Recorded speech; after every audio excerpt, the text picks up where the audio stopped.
It's time for Craig Smoak's Off the Radar. All right, so welcome into Off the Radar segment each Tuesday and Thursday where we take a look at some happenings throughout the rest of the world of sports, not strictly focused on college football or the Cowboys, for example, and quite a few things to get into from TV ratings to new contracts, but I do want to give a shout-out locally to the Robinson Little League team that will be playing in the Little League Softball World Series semifinals tonight at 6. They will be taking on, I believe it's Virginia. So shout out to Robinson Little League and looking to book a trip to maybe win the whole dadgum thing in the Little League Softball World Series. So very cool for when you were a Little League player, you were on a team that was in the, was it the state championship game here in Waco? I'm not sure if the winner would have gone on to wherever, but you were at Baylor Ballpark, were not? Some team out of Sugar Land that came in here with a big lefty, like Fernando Valenzuela. It was a team out of Lamar that had 25-year-olds on it, for real, and did not look like kids who were in early years of high school. Looked like they had already graduated college, and probably had at that point. But yeah, I played at Baylor Ballpark, 20-something years ago, but. That doesn't matter because congrats to the Robinson girls on reaching the semifinals. That's a pretty big deal. It's a great deal. Big deal for the community there. The Olympics have come and gone, but did want to make note that they were the least watched Summer Olympics ever. 15.6 million viewers per night, which is actually that's still 15 million. Which if you know TV ratings is like monstrous compared to what most shows get nowadays, but still well below the normal marks. Least watched primetime Olympics on record, summer or winter. The previous low was 19.8 million for the Winter Games back in 2018. Tokyo, the first Summer Games to average fewer viewers than the preceding Winter Games since Athens in 2004. Not a lot of people watching in comparison to years past. Is that cable cutting? Is that just lack of interest? I don't know. I think it's a couple of factors. I think one, it was the fact that you turn it on and like I'm watching a kid skateboard alone. Right. There's no one cheering. I don't know what's going on. So again, part of the thing about the Olympics is if there's a crowd there cheering that knows what's going on, then I can pretend like I know anything about badminton. But if I'm turning on and there's nothing going on and there's no crowd, there's nothing there, it's kind of boring to watch. Even swimming, which I watched almost all of, was very different because there wasn't that electricity to it. Yeah. The other thing I think, and I think this is true for all sports now, but it was the woke Olympics. Yeah. It was the very woke Olympics, and people were like, just run the thing around, and we'll talk about it later. But right now, I just, rather not hear it. I think that had something to do with it. I think just patriotism as a whole was down a level. And, when you got people telling you constantly to be ashamed of yourself, it's kind of hard to then turn around and, really unite with those same people over your love of country when, there's just clearly not a lot of love going on in this country right now. But, not the most watched Olympics by a long shot, the least watched in quite some time. But most watched-wise, that Field of Dreams game from Iowa, 3.2 rating, 5.87 million viewers on Fox, nearly 6 million counting Fox Deportes. It's the largest regular season baseball audience on any network since 2005. 2005, largest watched regular season baseball audience on any network. So, could we learn something from that game? Sure, obviously. Can we learn something about still the innocence of something? Mm-hmm. I know it's Yankees and the White Sox are really good too, but and it was promoted very well. Well, I think nostalgia is a big pull for people. Nostalgia is a massive, massive, massive pull for people. I mean, look at all the TV shows nowadays. Look, it's all about what you were watching when you were growing up. It's like based on the 80s or it's based on the mid-90s or like it's nostalgia is powerful. And so, I think that was something that a lot of people experienced. I think just not looking at a ballpark where it's neon everywhere you look or some advertisement slapping you in the face every 5 seconds and just, just things like that. Maybe we don't think about them on a daily basis, but, over time they kind of just It's not. I don't know. There's something innocent, like you said, about that Field of Dreams game. Well, look, and a home run goes into the corn. I mean, I don't know. Cool. Like, Yeah, I mean, it's just cool looking. I actually think that they should. I mean, they're doing it in next year, and then maybe like do it 2 years, take a couple years off, bring it back, and don't overkill it. Yeah, don't abuse it. But I do like next year's Cubs and Reds,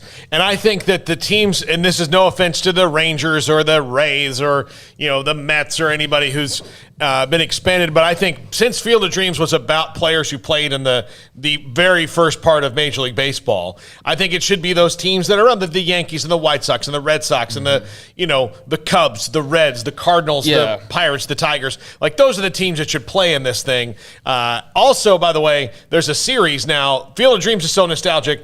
Peacock is going to do a series that's based off the movie, because they're going to try to draft off this thing. So we'll see how it works. But I can't imagine how it can hit at your heartstrings more than the original movie. Yeah, I don't know how that's going to work. I mean, I'm sure there will be some interest there, but that movie's just, in a league of its own.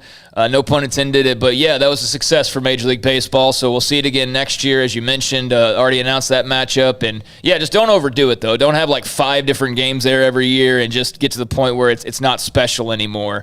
So college football-wise, one story going around is the fact that another Texas high school quarterback has made the decision to start taking advantage of NIL. Connor Weigman of Cypress Bridgeland decided to enroll early at A&M in January. He's also a big-time baseball product, so he's going to be skipping the 2022 MLB draft. He'll be on campus early, can go through workouts with the football team, and compete on the Texas A&M baseball team. So he is skipping the 2022 NFL draft and will enroll early at Texas A&M. Now, not the same as what's his face, who's skipping full on senior year. Yeah, Ewers. But just a lot of announcements coming out of Texas high school quarterbacks on their intentions here as of late. So at least by arriving on campus, he can take advantage of NIL early. He just won't skip his senior year to do so. Isn't that then you get one, and then you get the two, and then the next? Well, maybe this. I mean, not that enrolling early is a brand new thing, but it's just I think NIL is propelling that and pushing guys. And look, if you're a draft pick in Major League Baseball and you're saying nah, forget that, you obviously feel pretty good about your financial situation or what your financial situation is going to be when you arrive at A&M. Due to what? Due to name, image, and likeness. I think we're about 2 more guys away from this happening, from the UIL changing the rule.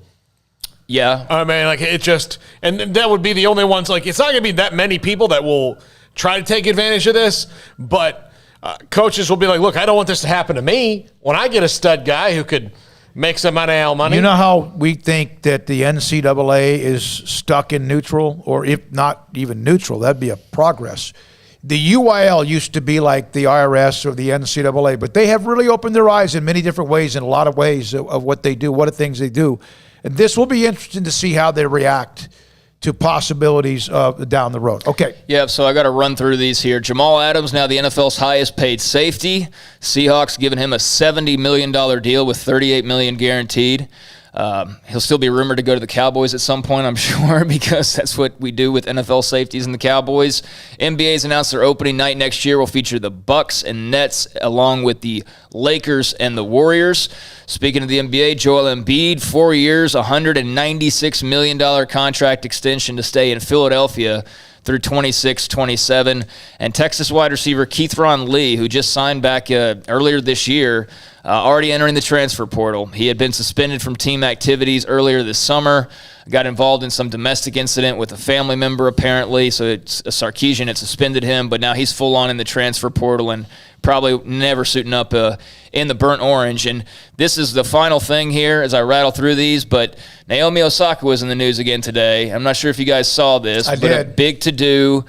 Porter asked her a question. He then immediately a bunch of media jump on him, calling him a bully. I have not seen the actual video, but I read the quotes, and unless he's saying it was like some sort of super attitude, I don't know what the issue was. He said simply, you're not crazy about dealing with us, yet you have a lot of outside interests that are served by having a media platform. How do you balance the two?